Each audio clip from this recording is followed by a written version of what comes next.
ಇಲ್ಲ ಇರಪ್ಪ ಸುಮ್ಮನೆ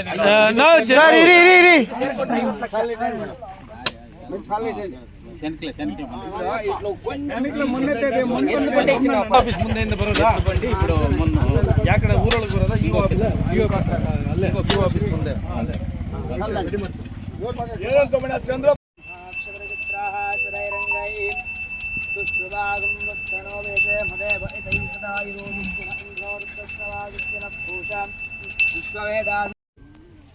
ಸೈಡಿಗೆ ಎತ್ತಿ ಹಾಕು ಒಂದೆರಡು ಏಟ್ ನೋಡೋಣ ತಟ್ಟಿತ್ತು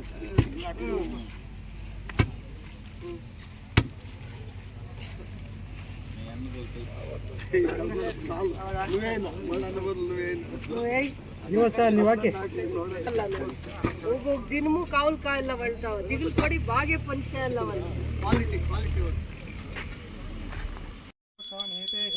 ಬ್ರಾಹ್ಮಣೋ ಬಪಹರತೆ ಏ ಕದೈವ ಯಜಮಾನೋ ಯೇಜೋದರಾತೆ ಪರ್ಯಾ ಆಪ್ತಾಹನಂತರಾಯಾಯ ಸರ್ವಸ್ತೋಮೋಸ್ತರಾತ್ರೋ ಉತ್ತಮರ್ಮಹರ್ಭವತಿ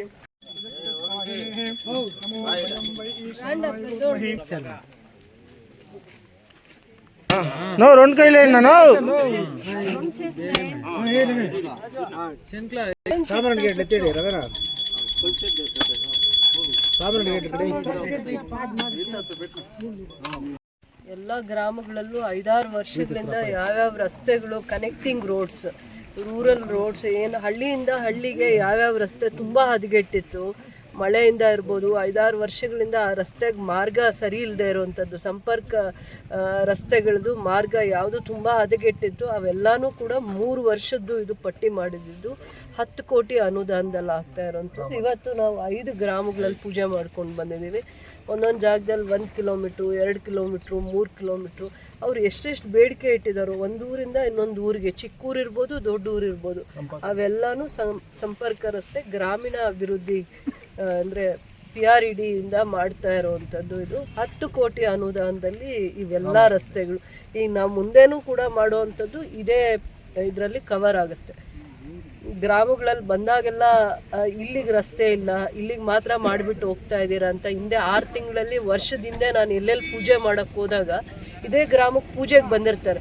ಪೂಜೆಗೆ ಬಂದಾಗ ಈ ರಸ್ತೆ ತುಂಬ ಹದಗೆಟ್ಟಿದೆ, ಇಲ್ಲಿಂದ ಇಲ್ಲಿಗೆ ಹೋಗೋಕ್ಕೆ ಅನಾನುಕೂಲ ಇದೆ, ರೈತರಿಗೆ ಅನಾನುಕೂಲ ಇದೆ, ಸ್ಕೂಲ್ಗೆ ಅನಾನುಕೂಲ ಇದೆ, ಒಂದೂರಿಂದ ಒಂದು ಊರಿಗೆ ಮಾರ್ಗ ಇಲ್ಲದೆ ಇರೋದ್ರಿಂದ ಬಸ್ ಬರ್ತಾ ಇಲ್ಲ, ಹಾಸ್ಪಿಟ್ಲಿಗೆ ಹೋಗಬೇಕು ಅಂದರೂ ವೆಹಿಕಲ್ಸ್ ಕರೆಕ್ಟಾಗಿ ಓಡಾಡೋದಕ್ಕೆ ವ್ಯವಸ್ಥೆ ಇಲ್ಲ, ಸಂಪರ್ಕ ರಸ್ತೆಗಳಿಗೆ ವ್ಯವಸ್ಥೆ ಇಲ್ಲ ಅಂತ ಒಂದು ಊರಿಗೆ ಹೋದಾಗ 4 ಊರ್ದು ಸಮಸ್ಯೆ ಗೊತ್ತಾಗಿ ಆವಾಗ ಪಟ್ಟಿ ಮಾಡಿರುವಂಥದ್ದು. ಇವೆಲ್ಲ ಕೂಡ 10 ಕೋಟಿ ಅನುದಾನದಲ್ಲಾಗುತ್ತೆ. ಕಿಲೋಮೀಟ್ರ್ ಕೂಡ ಇವತ್ತದು 7 ಕಿಲೋಮೀಟ್ರ್ ಕವರ್ ಆಗುತ್ತೆ. ಇವತ್ತು ಒಂದು ದಿನದ ಮಾತ್ರ ಇವತ್ತದು. ಮುಂದೆ ಕೂಡ ಎಲ್ಲೆಲ್ಲಿ ನಾವು ಪೂಜೆ ಮಾಡ್ತೀವಿ ಅದು ಕೂಡ ಇದೇ ಅನುದಾನದಲ್ಲಿ ಕವರ್ ಆಗುತ್ತೆ. 10 ಕೋಟಿ ಅದನ್ನ ಮೇಂಟೆನೆನ್ಸ್ ಅಂತ ತಗೊಳ್ಬೇಕು. 3 ವರ್ಷದ ಒಳಗಡೆನೆ ಆಗಿದ್ರೆ ಅವ್ರ ಹತ್ರ ಮಾಡಿಸ್ತಾರೆ, ಇಲ್ಲಾಂದ್ರೆ ಮತ್ತೆ ರೀಸರ್ಫೇಸ್ ಅಂತ ಮತ್ತೆ ತಗೊಳ್ಬೇಕಾಗತ್ತೆ. ಇವೆಲ್ಲ ಇವಾಗ ತಗೊಂಡಿರೋ ರಸ್ತೆ 5 ವರ್ಷ 6 ವರ್ಷದ ಹಳೇದು ಪ್ರಪೋಸಲ್ಸು ಆಗದೆ ಇರುವಂಥ ಯಾವ್ಯಾವ ಕೆಲಸಗಳಿತ್ತು ಅದನ್ನ ನಾವು ಪ್ರಸ್ತಾವನೆ ಇಟ್ಬಿಟ್ಟು 80% ಕೆಲಸ ಇದು ಕವರ್ ಆಗುತ್ತೆ. ಇವತ್ತು ನಾವೇನು ಹಳ್ಳಿಗಳಿಗೆ ಸಂಪರ್ಕ ರಸ್ತೆ ಏನು ಕಲ್ಪಿಸೋವಂಥದ್ರಲ್ಲಿ ಹದಗೆಟ್ಟಿತ್ತು ಅಂತಂದ್ಬಿಟ್ಟು ರೈತರಾಗಿರ್ಬೋದು ಸ್ಥಳೀಯರಾಗಿರ್ಬೋದು ಇವರೆಲ್ಲ ಕಂಪ್ಲೇಂಟ್ ಮಾಡಿದ್ರಲ್ಲ ಅವೆಲ್ಲಾನು ಕವರ್ ಆಗಿದೆ ಈ ಇದರಲ್ಲಿ. CC ರಸ್ತೆ ಮತ್ತೆ ಇದನ್ನು ಮಾಡ್ತೀವಿ ಕಂಪ್ಲೀಟ್ ಆಗಿ ಡಿಸ್ಟೆನ್ಸ್ ಮೇಲೆ ಅಲ್ಲಿಗೆ. ಮೇನ್ ಕಾರಣ ಏನಂದ್ರೆ ವಿಲೇಜ್ ರಸ್ತೆಗಳಲ್ಲಿ ಒಂದು ಕೆಪಾಸಿಟಿ ಇರುವಂತ ವೆಹಿಕಲ್ಸ್ ಮಾತ್ರ ಓಡಾಡಬೇಕು ಅಂತ ಇರುತ್ತೆ. ಅವಾಗ ಎಷ್ಟು 10 ಟನ್ನು 15 ಟನ್ನು ಇದಿರುವಂಥ ವೆಹಿಕಲ್ಸ್ ಓಡಾಡಿದಾಗ ಟ್ರಕ್ಸ್ ಓಡಾಡಿದಾಗ ತುಂಬ ಕಷ್ಟ ಆಗುತ್ತೆ. ಹಳ್ಳಿ ರಸ್ತೆಗಳಿಗೆ ಹಳ್ಳಿ ಮಾರ್ಗವಾಗಿ ಎಷ್ಟು ಕೆಪಾಸಿಟಿ ಇರುತ್ತೆ ಅದೇ ಕ್ವಾಂಟಿಟಿ ಮತ್ತು ಆ ಸ್ಟ್ರೆಂತಲ್ಲಿ ಮಾಡಿರ್ತಾರೆ. ಹಿಂದೆನೂ ಹಂಗೆ ಮಾಡ್ತಾಯಿದ್ರು. ಈಗ ಸ್ವಲ್ಪ ನಾವು ಅದನ್ನು ಇಂಪ್ರೂವ್ ಮಾಡಬೇಕಾಗತ್ತೆ. ಹಳ್ಳಿಗಳ ರಸ್ತೆ ಎಷ್ಟಿರುತ್ತೆ ಯಾವಾಗ್ಲೂ ಎಷ್ಟು ಉಪಯೋಗ ಸ್ಕೂಲ್ಗೆ ಹೋಗೋ ಮಕ್ಕಳಿಗೆ ಮತ್ತು ರೈತರಿಗೆ ವಿಶೇಷವಾಗಿ ಎಲ್ಲ ರೋಡ್ಸ್ ಡ್ಯಾಮೇಜ್ ಮಾಡಿದ್ದ ಹೈವೇ ಅವರು ಮೇಡಮ್ ಎಲ್ಲ ನ್ಯಾಷನಲ್ ಹೈವೇ ಅವ್ರು ಬಂದಾಗ ಕೆರೆಗಳ ಹತ್ತತ್ರ ಇರೋ ಕೆರೆಗಳಲ್ಲಿ ಮಣ್ಣು ತೆಗಿಯೋ ಅಂತ ಪರ್ಮಿಷನ್ಸ್ ತಗೊಂಡಾಗ ಅವೆಲ್ಲನೂ ಸಮಸ್ಯೆ ಆಗಿದ್ದಾವೆ. ಹೆವಿ ಟ್ರಕ್ಸ್ ಓಡಾಡಿದ್ಮೇಲೆ ತುಂಬ ಹೆವಿ ಟ್ರಕ್ಸ್ ಎಲ್ಲೆಲ್ಲಿ ಓಡಾಡಿದೆ ಅದೆಲ್ಲ ರಸ್ತೆಗಳು ಹಾಳಾಗಿದೆ.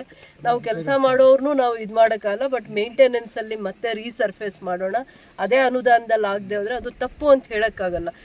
ಇವಾಗ ನ್ಯಾಷನಲ್ ಹೈವೇ ಆಯಿತು, ಅಲ್ಲಿಗೆ ಎಷ್ಟು ಮಣ್ಣು ಹೊಡೆದಿದ್ದಾರೆ ಅಂತಂದರೆ ಎಷ್ಟೋ ಸಾವಿರ ಟ್ರಕ್ಸು ಅಷ್ಟು ಟನ್ ಮಣ್ಣೆಲ್ಲ ಕೆಲವೊಂದು ಕೆರೆಗಳಲ್ಲಿ ಇನ್ನೂ ಬಾವಿಗಿಂತ ಆಳವಾಗಿ ಅಗದ್ಬಿಟ್ಟು ಹೊರ್ಟೋಗಿದ್ದಾರೆ. ಪಾಪ ಅವ್ರು ಅಮಾಯಕರು ಇರ್ತಾರೆ, ರೈತರು, ಅವ್ರಿಗೆ ರಸ್ತೆ ಹಾಳಾಗೋದು ಒಂದು ನೋವು ಬಿಟ್ಟರೆ ಯಾವ ಗಾಡಿ ಓಡಾಡಿದ್ರೆ ಈ ರಸ್ತೆ ಹಾಳಾಗುತ್ತೆ ಅನ್ನೋ ಒಂದು ಇದು ಗೊತ್ತಿರಲ್ಲ. ಪಾಪ ಅದು ಗೊತ್ತಿರಲ್ಲ, ತಿಳುವಳಿಕೆ ಇರಲ್ಲ.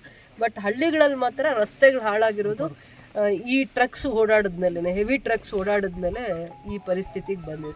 ಬಟ್ ಆದರೂ ನಮ್ಮ ಜವಾಬ್ದಾರಿ ಆಗಿರುತ್ತೆ, ರೀಸರ್ಫೇಸು ಮಾಡೋಣ. ಇದೆಲ್ಲ 5 ವರ್ಷದ ಹಳೆ ಪ್ರಪೋಸಲ್ಸ್ ಕೊಟ್ಟಿದ್ದು ಹಂತ ಹಂತವಾಗಿ ಮಾಡಬೇಕಾಗಿ ಬಂದಾಗ ಇದು 10 ಕೋಟಿ ಅನುದಾನದಲ್ಲಿ ರಸ್ತೆಗಳು ಸಂಪರ್ಕ ರಸ್ತೆಗಳನ್ನ ಹಳ್ಳಿಗಳಿದೆ ಆಲ್ಮೋಸ್ಟ್ ಕವರ್ ಆಗಿದೆ.